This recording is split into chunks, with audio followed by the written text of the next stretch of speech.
urakaza neza mu rubanza. Ngiye kureba ukuntu witwaye neza. Ntacyanze. Nanjye ndabizi ko ntacyo. Oya nsanzwe ndi umuhanzi kabisa. Wahanze izihe? Wapi si nkawe ubu si hano mu ijuru ko nta mwafata abantu ngo mubafate neza reka naje mu ijuru mugiye kumbaza ubusa mugiye kumbaza ubusa. Tangiye kutuburanya hano iwacu se. Oya ntandi kuburana namwe.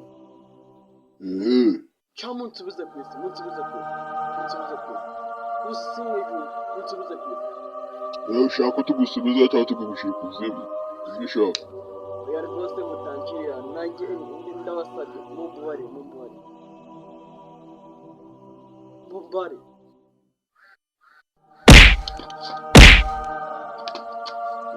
Urumva ko byose bishoboka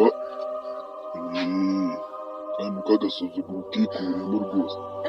Uvuye ku isi ntutangiye gusakuza.